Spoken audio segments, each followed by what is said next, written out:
black males' involvement in politics is not patriarchy. It's not misogyny. It's democracy.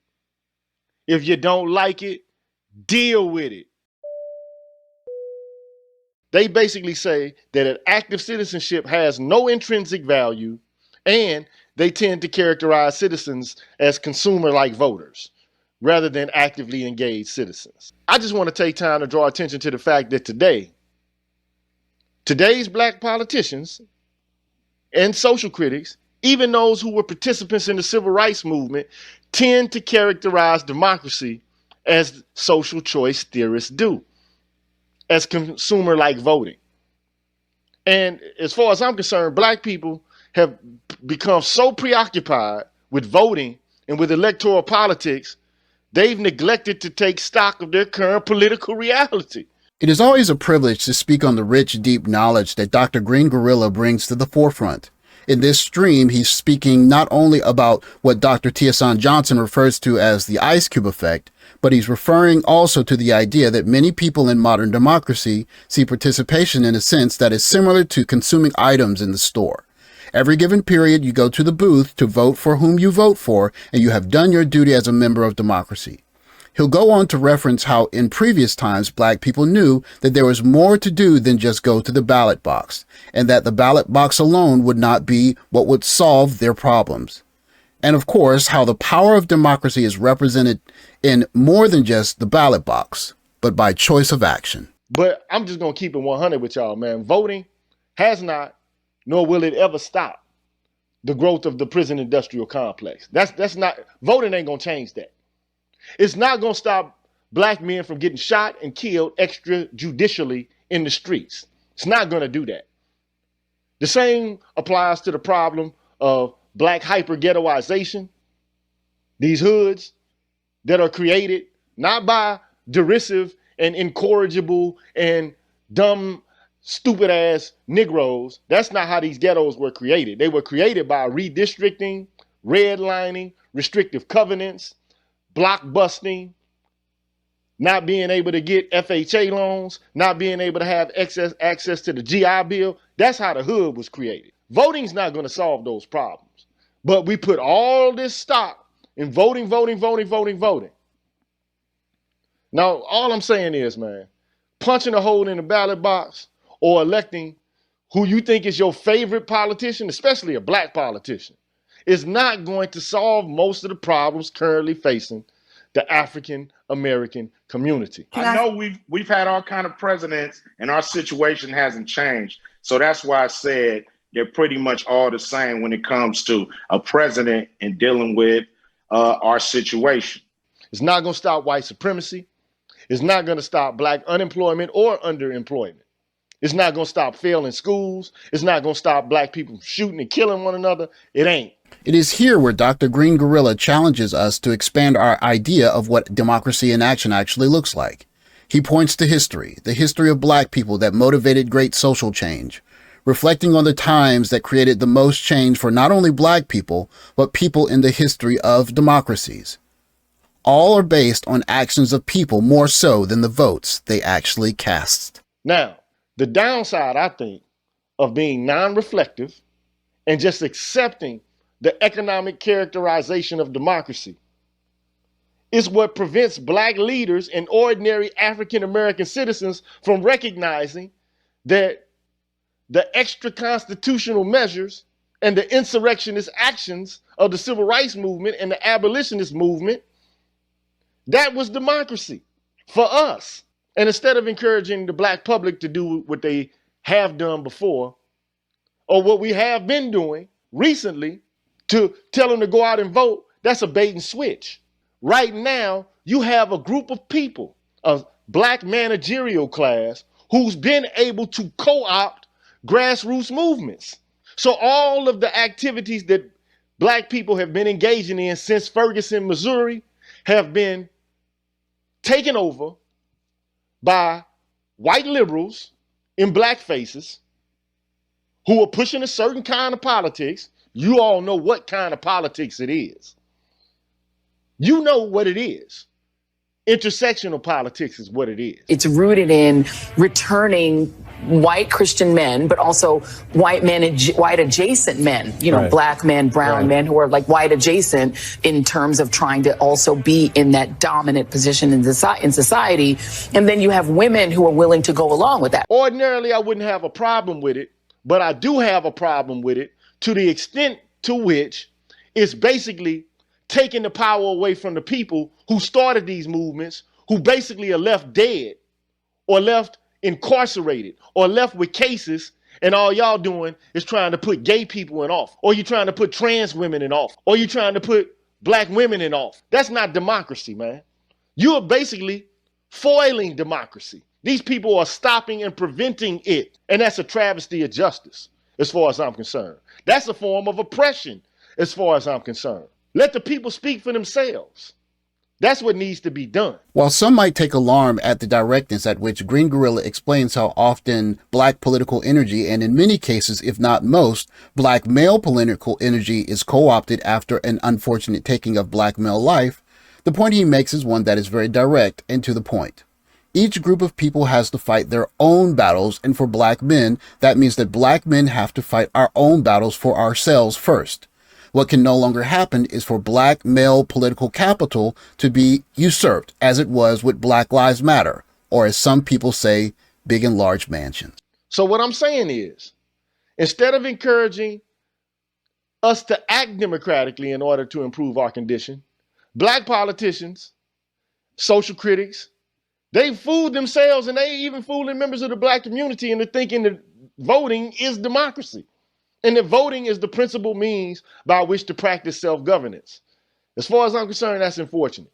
So now everything is going from rebel rousing in the streets, making demands, drawing up plans, asking people who are in power to listen to the demands of people on the ground. All of a sudden now we supposed to just go vote. That's not democracy, man. It ain't democracy. I gotta ask this question. Because you're on this show with the cocktails with the queens. And there's a reason for that. It wasn't to have you defend or not defend Donald Trump. It was about, I care about what's in this contract with Black America for women. And it's not, we're not mentioned at all in the contract with Black America. And I want to know. Ice Cube is the better man. As soon as that man start talking to those women, you know what? You know what came out of their mouth? I mean, when you mention black people, you mentioning black women. So don't count yourself out. No, yes, that's not true. That's like administration say that when they black people is not black women. Black true. Women are not included in black people. What's in it for me? What's about me? What's in it for me, me, mine, and mine, and me. What's in it for me? No, but that's like, you know, that's like you saying, that's like when the president says minorities, then he's including black people. But we all know that that's not the case. Black women have specific needs that are not also being met. And we also feel that there should be some things that are specific to us and our plight as well. Ice Cube stepped up and said, damn, I'm trying to do this for black people. Well, it ain't nothing in there for me. And Ice Cube was like, well, there is something in there for you. You black, ain't you? You're black, ain't you? Well, you know, that ain't enough for me. I mean, you know, I am black. Well, either you are or you aren't black. Either your interests are tied to the black community as a whole or they are not. And if they're not, step off. Holla at you. See you. Goodbye. It is in this political environment that Green Gorilla offers solutions for how black men in particular can make our voices heard. Although his language may suggest radical action, radical can be an idea that's left to the observer. It could simply mean living a life that your father or your grandfather could not have foreseen for you. It may mean changing your dating patterns or even your spending patterns. It might mean choosing to uproot yourself and build a life in an area or a place where you feel more at ease and can exercise your agency as a man. However we choose, it is important to understand that there is more to all of this than just going to the ballot box every 2 or 4 years and saying that that is going to change our condition as individuals, as black men, or even as a black collective. The new black social critic basically has to manage this crisis? And I say it's only three ways. The first thing I have to do is point out the shortcomings with the market-based ideal of democracy. The second thing I have to do is I have to offer up an alternative. And the alternative to the market-based idea of democracy is called deliberative or participatory democracy. And I'm going to make the case that that's exactly what Ice Cube was doing.